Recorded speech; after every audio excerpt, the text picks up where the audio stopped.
look at the agenda. I'm going to call the roll. Do we have Tanya Fairley? Here. Sorry, I'm looking at the wrong agenda, so I'm glad Tanya is on this committee meeting. Just 1 second. Danielle Munoz? Here. And Steve Weeks? This is the moderator. Please dial *6 to unmute. I'm here also. This is Steve. Thank you, Steve. All right, moving on. We will have an election of a committee chairperson. So if anybody would like to volunteer to serve as committee chair for our enforcement and inspections meeting committee.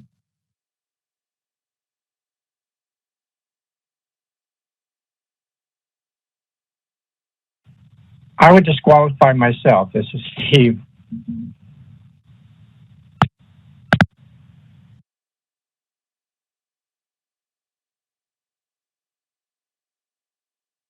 All right, Steve, I'm happy to help, and maybe you and I can talk offline about what this would look like.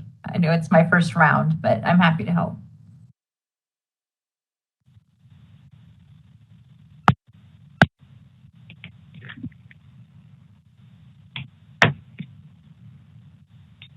Did Steve say qualify or disqualify?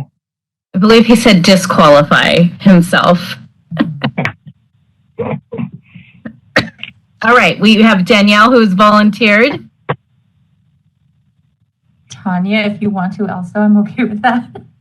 No, ma'am, you can. No, ma'am, you can have it.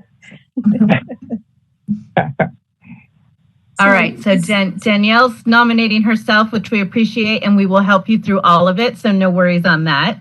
I second. And thank you for that second, Tanya. At this time, we will open to public comment for any public comment on this item. We are now open for public comment on the nomination. If you would like to make a comment, please type the word comment into the Q&A box in the lower right-hand corner of the screen and send that comment to all participants. Dial-in users, please dial *3 to raise your hand, and we will call on people in the order we have requests. We're going to take just a few seconds now to see if we have a request for public comment.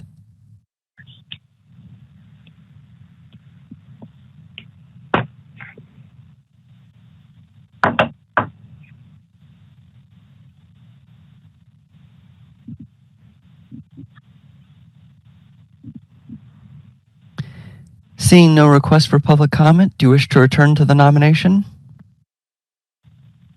Yes, please.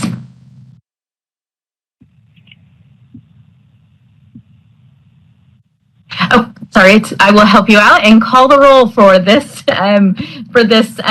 chairperson to be Danielle Munoz. Tanya Fairley? Yes. Danielle Munoz? Yes. And Steve Weeks? Party.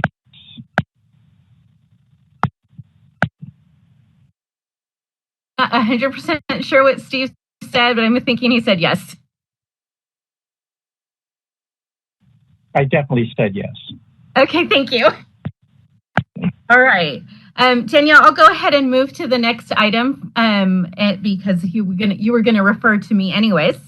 So our next item is a discussion of the inspections and cite and fine process. And since this is our first committee meeting of the Enforcement and Inspections Committee, we decided to kind of put together a flow chart to really show you how the process works for how the whole thing works for the inspections, cite and fine and enforcement. So in your packets, you have a flow chart where it talks about where the complaint is received. We determine if we have jurisdiction or not. If yes, a case is opened and it's forwarded to our enforcement unit to an analyst in our enforcement unit. The enforcement analyst makes a decision at that point. They look at past history. They look at what is the complaint about. They look at Is there consumer harm involved? There's all kinds of things that the enforcement analysts will look at. Then they determine, do they need to send an inspector out immediately? One of the most common complaints we get is somebody that's working unlicensed. That's an immediate inspection where the enforcement analyst knows the only way that we're going to prove that is if we get out there and see if we can prove unlicensed activity. So you'll see that maybe the decision might be no, an immediate inspection might not be needed, and sometimes that might be for a consumer harm. So if somebody has a scalp burn, for instance, that's not something usually that's going to be found in a inspection. So what we do is the enforcement analyst will then work with the complainant. They'll obtain photographs, they'll obtain a questionnaire. We have questionnaires that we send out. They will get as much information as they can from the person who has filed the complaint. Oftentimes for consumer harm, that comes with medical records. So we're going to bring in all that information and review it to determine what exactly is going on. If we're able to identify exactly who the person was that provided the services that caused the harm, we then will follow up with them with a questionnaire. We get a lot of information from the salon owner. We get information from the alleged individual who may have caused the harm. And all of that information comes back to the analyst. And the analyst reviews all of that information and then makes a decision. So if they had requested an inspection, you can see the next box shows directed inspection is requested. So directed inspection is when we are sending our inspectors directly somewhere. An inspector also does routine inspections, but when it's referred by enforcement, we call those directed inspections. So then if the inspection is conducted, the results are then mailed back to Sacramento. So all of our inspectors in California work out of home bases. They compile their information on a weekly basis, and they send all of that information into us. It's a paper process. Our inspection reports are done in paper. We actually have a project we're working on right now to hopefully someday go online with that process. But at this time, the inspection report is paper. They do upload all of their photographs. They do any additional information. And then it's all that information comes in weekly to our office. And then it's directed to our citation and fine unit. That unit looks to see, are there violations that need to be cited for? Again, they're going to look at the history. So the cite and fine unit is not the enforcement unit. So the cite and fine unit is receiving all of those inspections from the inspectors directly. They are looking to determine if we know who made that citation or violation. They're looking to see what number of offense it was. So maybe the establishment, this is their 5th offense that they've been cited for a dirty foot spa. And then they're assessing a fine according to the violation. So if there are violations, the inspection report is given to a cite and fine analyst who then processes that citation and issues that citation. If there's no violations, we also send a letter to the establishment for that. So not only did they get an inspection report that said no violation, but we also confirm as well. Once it goes through the internal process to make sure there's no violations, we send them a letter as well, letting them know they had no violations. Once that citation is issued, the person who received the citation has 30 days to appeal. So that appeal, if the appeal is received, it then goes straight to our disciplinary review unit, who then schedules those appeal hearings, which a lot of you have already served on our DRC committee, and then the process goes on from there. So this is kind of a high level review of our internal processes. We thought it might be helpful for this committee since it's the first time meeting, and some of you are new, and wanted to give you this information just as an overview. So if there's any questions, we'd be happy to answer.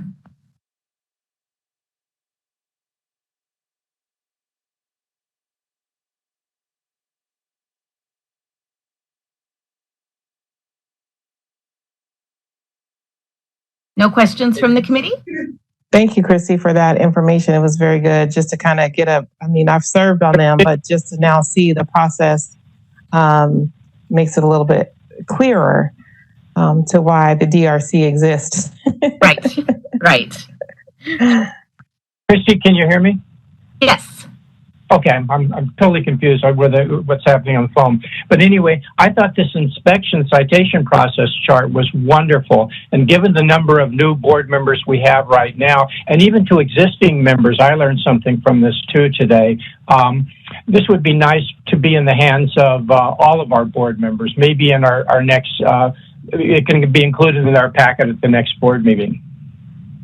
Definitely. Great.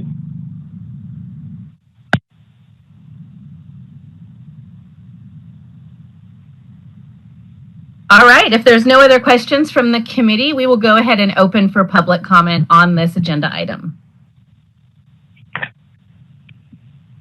We are now accepting public comment on agenda item 3. If you would like to make a comment, please type the word comment into the Q&A box in the lower right-hand corner of the screen and send that comment to all participants. Dial-in users, please dial *3 to raise your hand, and we will call on people in the order we have requests. We're going to take just a few seconds now to see if we have a request for public comment.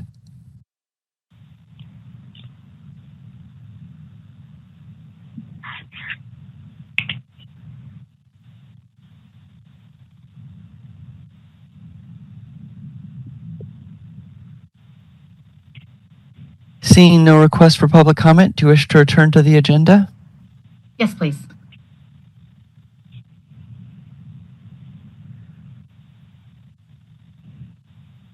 All right, we'll go ahead and move into our next item.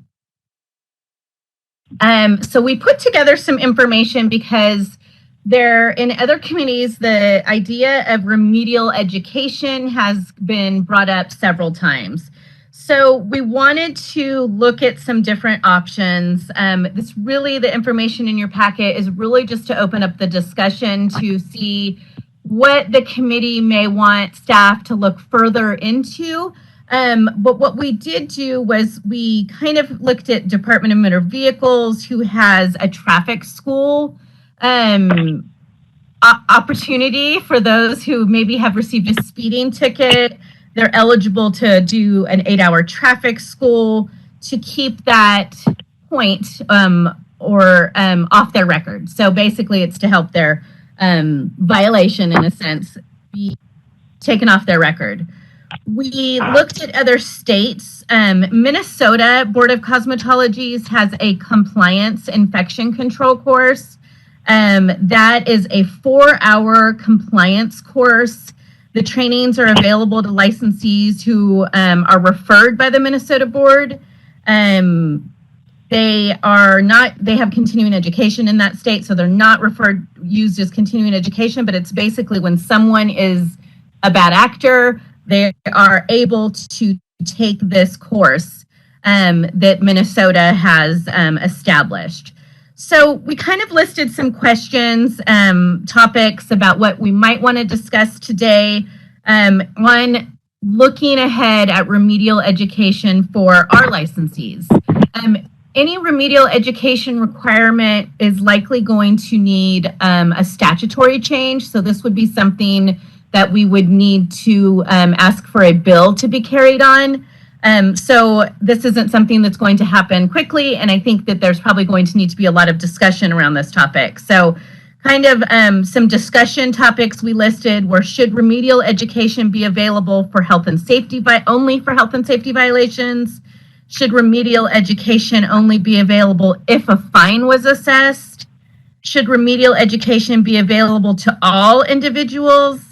Someone with an outstanding fine, only licensees in good standing, unlicensed individuals, establishment owners?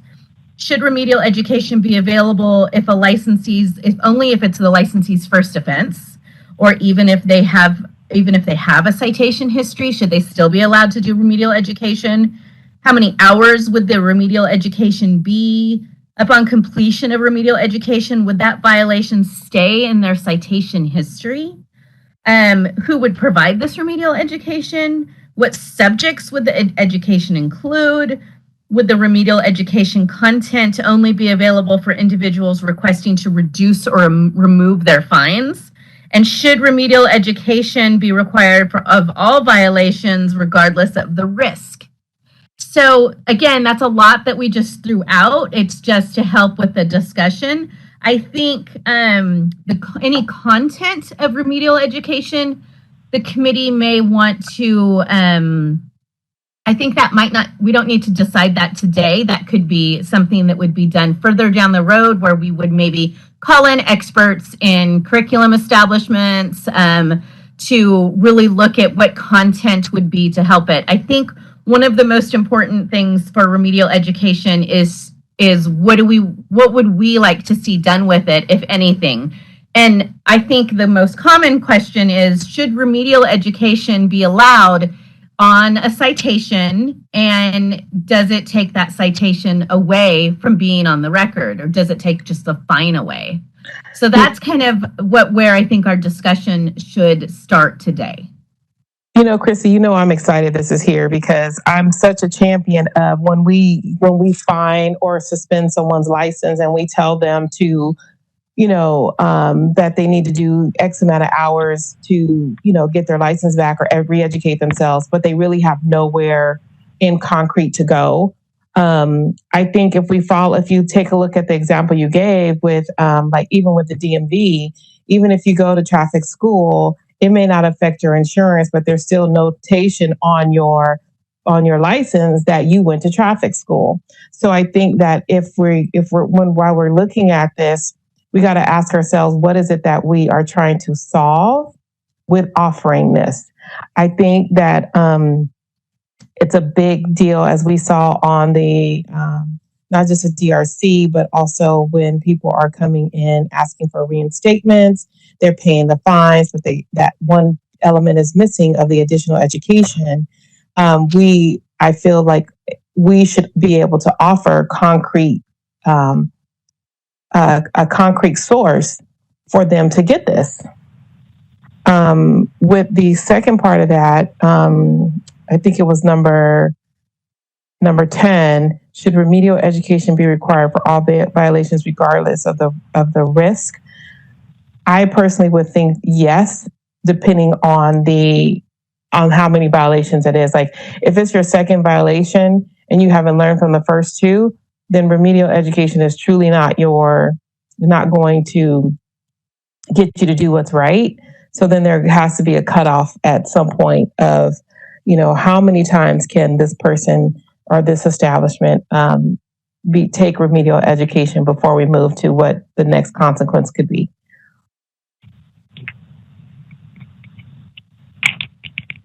Can you hear me? Yes. Okay, good. I'm not sure on the phone. It's hard to tell. Anyway, I think this is great that we are looking at remedial education here for various reasons. From a DRC perspective, I like most aspects of the Minnesota board model. The three things that catch me here on discussion, one would be, number one, should remedial education be available only for health and safety violations? I would think yes, limit it maybe to health and safety, and also only if a fine was assessed. And lastly, maybe only if it's their first offense. Second and third offense couldn't come through.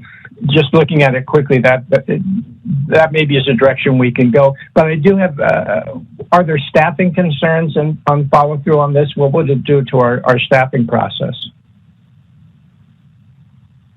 There would be staffing concerns, but I will tell you that this is going to be a long process. I mean, first we'd have to get a bill to give us the authority. So I would think that should this committee want to pursue that in that direction, what we could do is come up with a firm plan of how we would go about doing this. And then we may, and Sabina, correct me if you have another idea, but I would think maybe this committee, once they have an idea of what they want to do, we could work on this and bring it back to another committee meeting. Then this committee could refer it to our legislation committee, and the legislation committee could pursue obtaining an author for a bill to carry this? This is Sabina. Yes. So remember, our committees are advisory. So whatever each committee would decide would be to eventually refer it or recommend it to the full board should that end up the case. So we don't need a motion today for the staff to go and develop something and bring it back to this committee. I'm sure they'll probably come up with a couple different versions anyway for you to review. And then at that point, this committee can then recommend it to the other committee, and that committee can then recommend it to the full board. I think that's a really good thing that we could start with now, only because we're seeing more violations. We're seeing more cases being referred to making the licensee go and get, we're asking them, what additional education did you do? When the reality of it is, we know that there's really not much out there.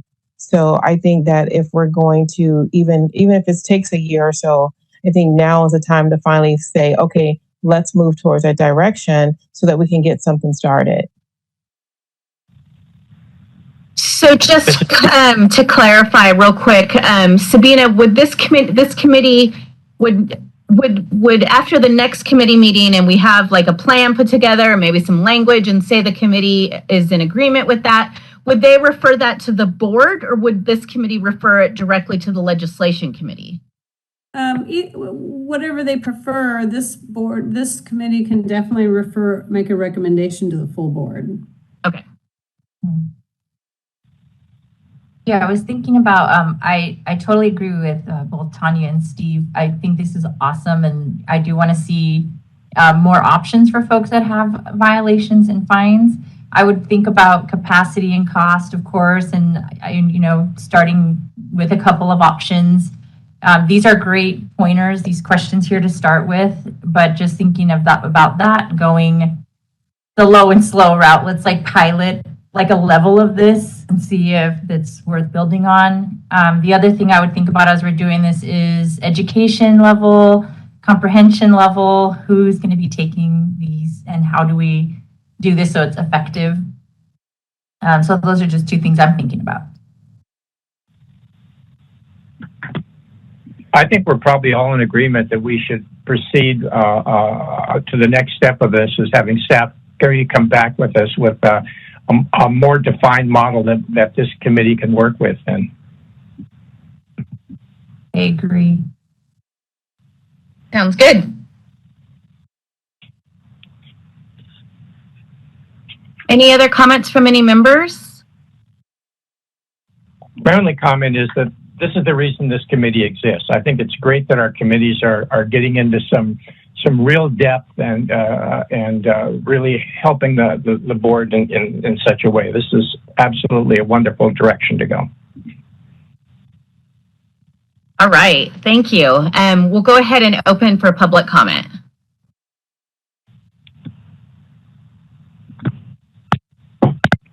We are now accepting public comment.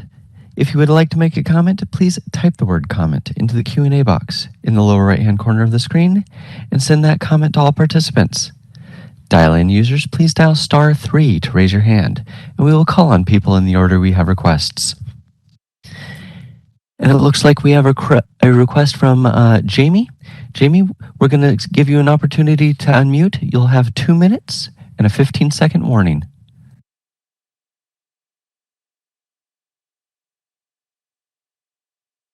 Morning, everyone. I am speaking to you from Florida. I am here teaching at a trade show. This is Jamie Schreibeck from Precision Nails, and I am so grateful that you are addressing this topic.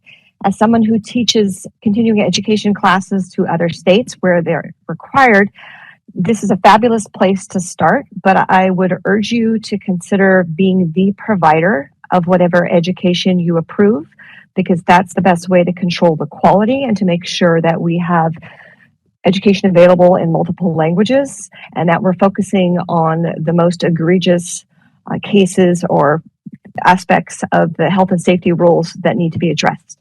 Thank you.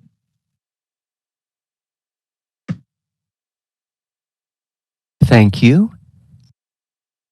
And that was our only request for comment at the moment. All right. Our next agenda item is going to be public comment for items not on the agenda. All right.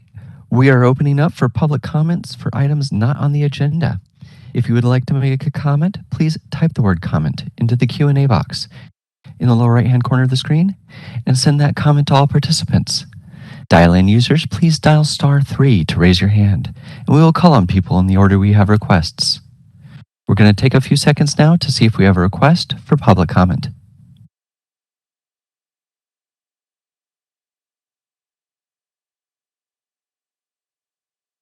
We have another request for comment from Jamie. Hold on just a moment. We're going to send you a request to unmute your microphone. You'll have 2 minutes and a 15-second warning. Thank you for that. And this may have been covered in a meeting held previously today, but I want to have more clarification and educate more of our licensees and consumers about the complaint process and whether a service has to have taken place and actual consumer harm be experienced in order to file a complaint, particularly when we see a large number of individuals, licensed, many not, advertising their services through social media, through on-demand apps and other venues where we may not have an actual establishment to inspect. And that is something that concerns me as we're trying to protect the integrity of the license and also reinforce the value, what value it has to have a personal service permit. Thank you. Thank you. And that was our only request for comment at the moment. Thank you. Does the committee want to discuss any agenda items for the next meeting other than what we've already stated? Yeah, I was actually thinking about just doing an overview really quickly of what we currently get out to the licensees and the public about enforcement. So just doing a review of what is going on so far.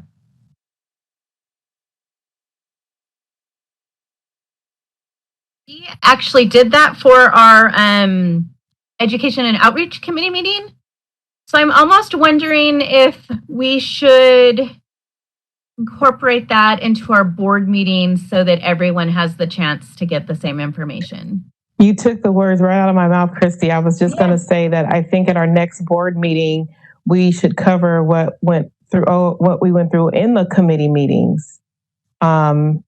Because that some of this information crosses in other avenues that everybody is not privy to. So I think that was a good point. We'll do that.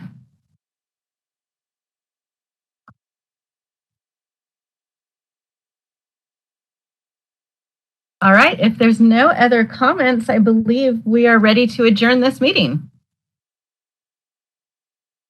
Thank you so much, everyone.